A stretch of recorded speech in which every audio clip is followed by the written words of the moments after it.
Hey everybody, welcome back. This is Joel Rico with the Language of Agreement, and thanks for tuning in.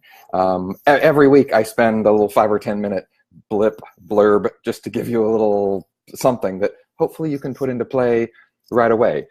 Every week I give a tip or a tool or a technique or maybe some context that helps us, break down some of the miscommunications that happen in the sales world. So, I was thinking about what to share for today.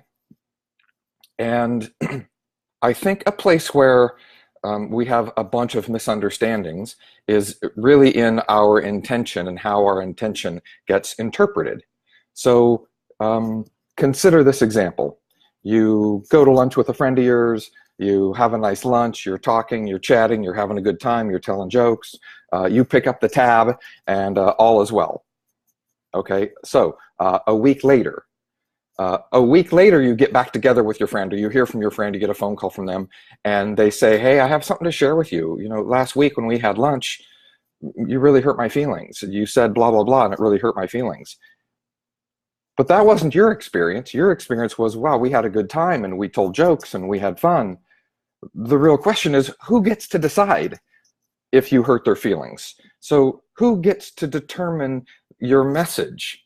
So whatever it is that we say, we have an intention. I have an idea in my head, and the words are coming out of my mouth, hopefully to convey this message. And my intention is that they understand my message. But often they don't. They hear what they hear. So the real question is, who gets to decide what that means? One of my favorite quotes is that words are spoken by the listener. So I can say, wow, this is an amazing kitchen. And they might go, well, it's okay. So even though I'm generating the words, they're deciding the message. So like I have a different idea of what I think is beautiful or fun or exciting.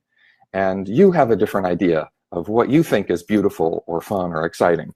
So for example, there's a tribe in Africa called the Mercy tribe, and they think the most beautiful woman is the one that's got the most rings in her neck and the biggest, hoops in her ears. They think that's the most beautiful.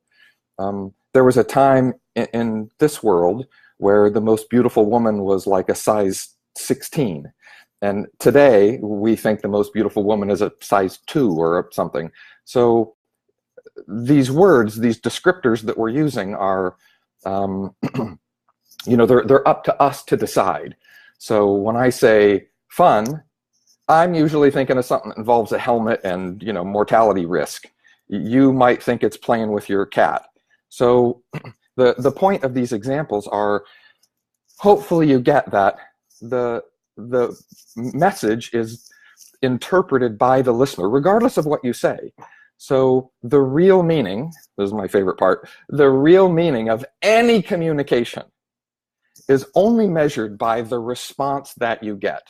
So even if I think I'm doing the right thing, even if I think I'm doing somebody a favor, even if I think I'm being a great guy, based on their response, oh wow, they didn't really get it. They didn't get that I was being a good guy. They heard something different. So my whole point here is to hopefully have you begin to listen to the feedback that you're getting and let that be your guide to how effective are you being. So even if I think I'm saying the right thing, if they're getting upset, who's responsible? Well, the only thing that leaves me empowered is for me to take responsibility. I can say, oh, that guy's a jerk and he's just being an idiot. I can blame them, but now I'm disempowered because there's nothing I can do about that. When I take responsibility and I say, well, something I said upset them, I wonder what that was. What can I say or do? How can I fix that? How can I solve that? Whether it's true or not, it leaves me empowered to do something about it. So one more example about hearing between the lines. Our message, think about it in terms like this. I have an intention. There's something I want to share. And then I choose the words that I believe convey that message.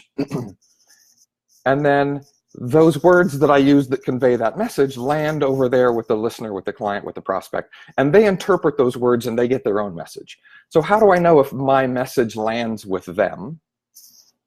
I kind of don't, right? So based on their feedback, I can interpret, did they get it? Did they not get it? Are we close? Is there a misunderstanding? I can check in. Did this make sense to you? What did you make of that?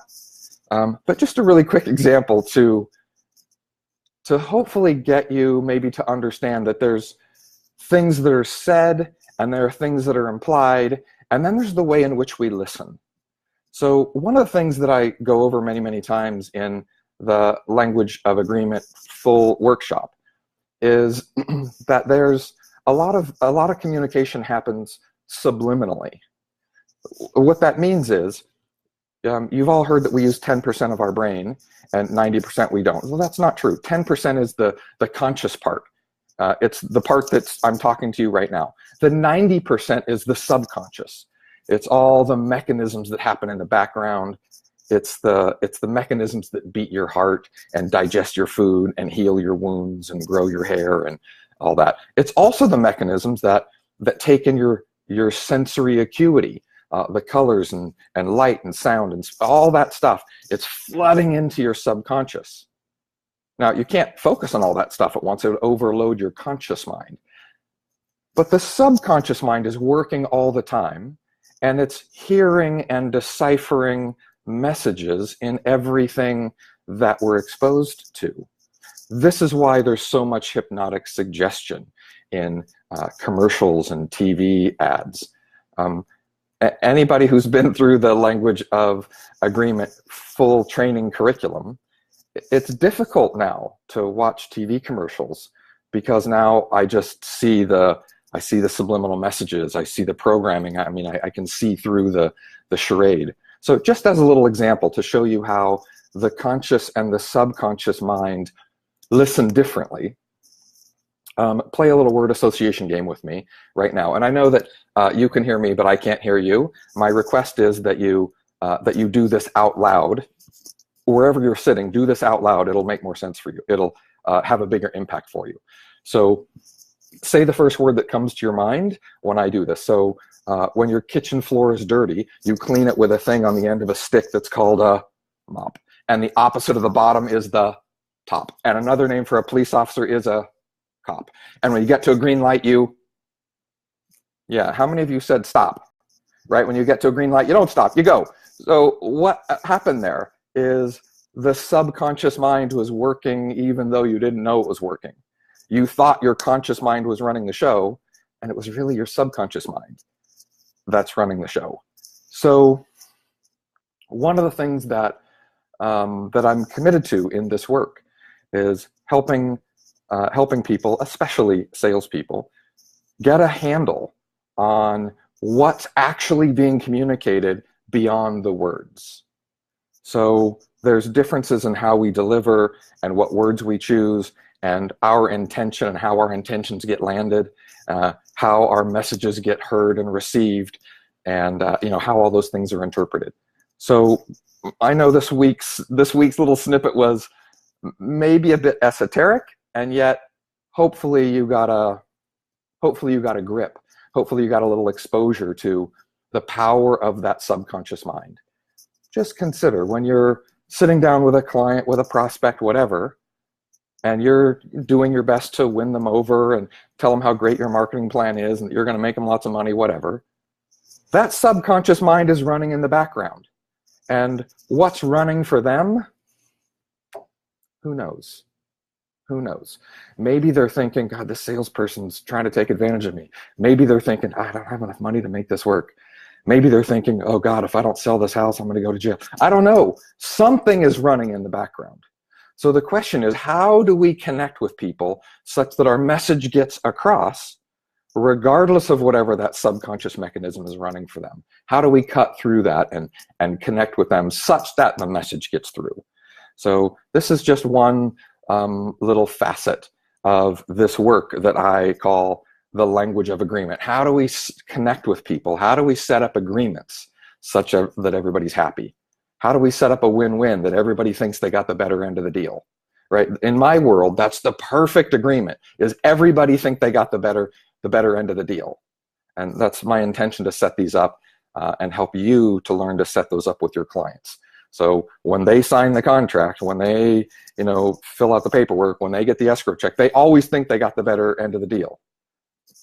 The buyer thinks they got a smoking deal. The seller thinks they made a killing. I want to set it up where everybody thinks they got the best deal going. So there you have it. If you haven't been to our website recently, please go check it out, thelanguageofagreement.com. There's some free downloads. There's some free trainings. There's some cool stuff that you can get for free. Just type in your whatever and we'll send it to you. And if you're interested at all, if thinking along this line and these kind of tools like today have been remotely insightful, remotely helpful for you, then consider to sign up for the full 12-week live teletraining participatory workshop. Come practice, come role play, come dissolve these breakdowns such that you're having true, authentic, effective conversations with your clients and prospects. My goal for you is unrealistic. My goal for you is that you close everybody that you speak with. Everybody. Why not? Right? They're going to sell with somebody. Why not you? You are a professional communicator. And as you master your capacity to communicate with people, you get this message across, your message gets delivered powerfully. Everybody's in agreement. So that's it. Thanks for tuning in today. Again, thelanguageofagreement.com. Go get some free stuff. And thanks for tuning in. Thanks for listening. And we'll see you next week. Bye, everybody.